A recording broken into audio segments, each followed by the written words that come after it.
funny cause the rappers are posing as the gangsters while the government taking money as bonuses for bankers. In life you learn to close your eyes and hold your tongue, but together we will overcome. There's never been a chosen one. Okay, so I wanted to record this video about the Freedom Convoy 2 years out after the end of it, pretty much. I also wanted to talk about the group I started, Escaping Canada, and just kind of the story of why I wanted to leave, why I left. I moved to Thailand in August 2022. I moved with my wife and my kids and our pets.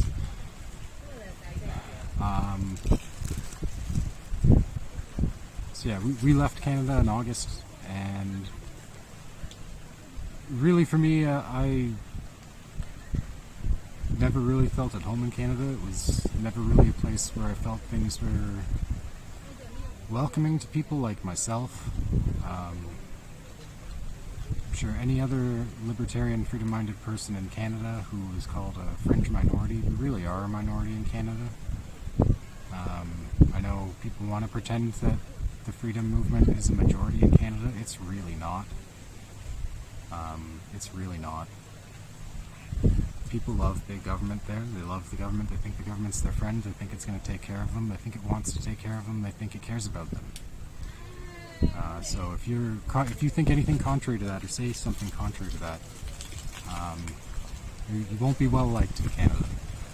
Let's just say that. Although that's changed lately, there's a bit of a realization that that's something that we abandoned, that we should. But really, I never really was happy there. I think it's insane the amount of taxes people pay there, and really, like, the mentality of people there is that it's okay for the government to make them work for the government half of their working lives. Like, that's just an acceptable feature that they've accepted for themselves and their kids. To me, that's nuts. If it was 5% of your working life, that would be too much. So 45%. Completely unacceptable. I mean, really, I want to get citizenship in a tax-free country, something like Vanuatu. Get citizenship there. Maybe hold on to my Canadian citizenship in case things turn around. It could be a really prosperous country. If you look at Canada and you look at the oil reserves and the resource wealth, it should be an extraordinarily wealthy country. If you look at just like Dubai, the United Arab Emirates, they have a fraction of the population, like a third or a quarter of the population Canada has, smaller oil reserves, but like compared Dubai to Toronto. I mean, the difference there is they have a sovereign wealth fund through their oil, so their oil wealth actually funds infrastructure development in the country, whereas Canadian infrastructure development is the avenue through which big businesses steal our tax dollars through our government, and then, well, I mean, it's money laundering, really. But yeah, I mean, I worked as a paramedic for the film industry. I did ski patrol in the winters in Canada before the pandemic started. I worked at like a military base in the summer, at the cadet camps as a paramedic, as a civilian paramedic. So for the first year of the pandemic, I was like working on film sets. Anytime people get sick, they come to me, so I would deal with the people who all got COVID. They'd all come to me. I'm sure I got it probably in the first year. I'm sure I contracted it and developed natural immunity to it after contracting it, and then I lost 3 of my jobs a month before the birth of my son. So I have 2 kids. I have a son and a daughter. We decided early on in the pandemic that, I mean, my daughter was 2, we wanted to have another kid, so we decided, like, everything was shutting down, you know, we're going to be in lockdown pretty much with a newborn anyways, let's just have a baby. And I was really worried at the beginning that bad things would happen due to the pandemic. I kind of knew exactly the direction the government was going to take things as soon as they announced the 2 weeks to flatten the curve bullshit. So, yeah, we had a kid, and in that time, I mean, everything kind of went to shit during the pandemic. I didn't want to take the jab, so like I said, I lost 3 of my jobs. I was working 3 jobs, trying to build up some money before my son was born. And Yeah, I lost all three of them. When my wife was 8 months pregnant. My coworkers, one of them who's a paramedic in Toronto Paramedic Service, told me that she hoped my son would get COVID and die to teach me a lesson for refusing the COVID jabs. And she said that in a room full of my coworkers where there's probably 5 or 6 people present, and all of them laughed except for one who was like, "Did you hear what you just said? You just wished his kids would die." And everyone kind of just moved on. It was a really weird time. I mean, even when I told my friends and family that story, they didn't react like with disgust. They almost reacted like they didn't really want to tell me that they thought my kids should die. To be perfectly honest, that's how even like a lot of my friends and family reacted. Like, yeah, your kids should die to teach you a lesson. That's how Canadians treated each other for the entire time. And I worked in healthcare. You have no idea the things that these people in healthcare, the nurses and doctors, paramedics, were saying about people behind closed doors. These are evil people who are pretty much wishing death on you and your kids if you didn't take that shit. I know firsthand because I saw it. I talked to these people. I know them by their first name. I can call them out right now. They were wishing your kids dead. If you didn't want to take the COVID vaccine, they wished your kids dead. And these are the people going to pick your grandma up from the hospital and take her to the hospital. These are the people who are serving our communities, saying that like they care about us during the pandemic. If you don't think the way they think, they wanted you dead.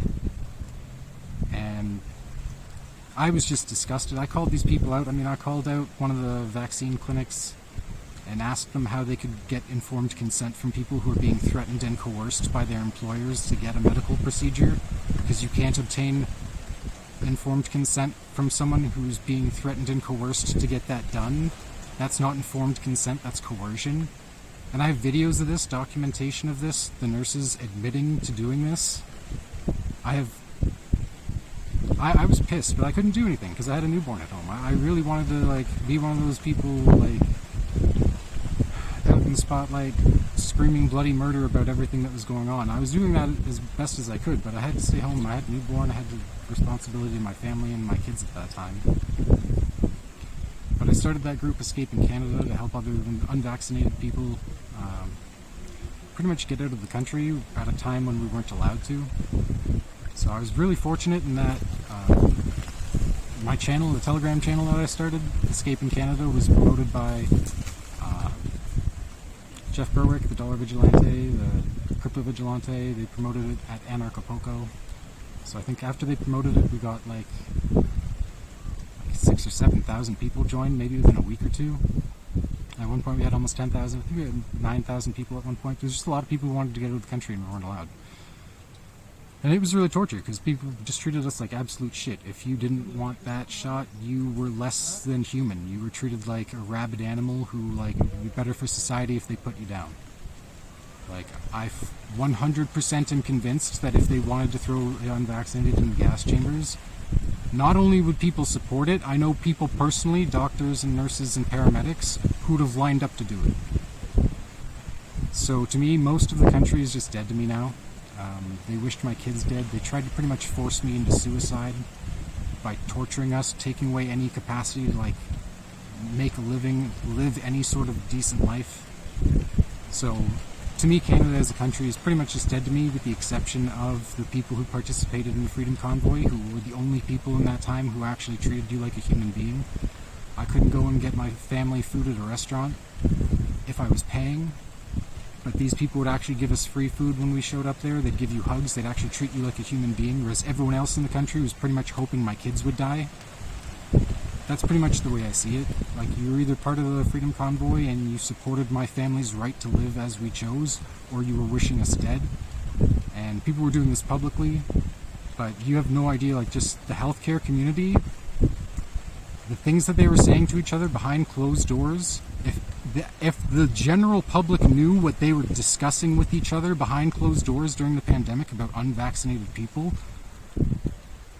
these are sick, psychopathic people who work in healthcare. There's a lot of them.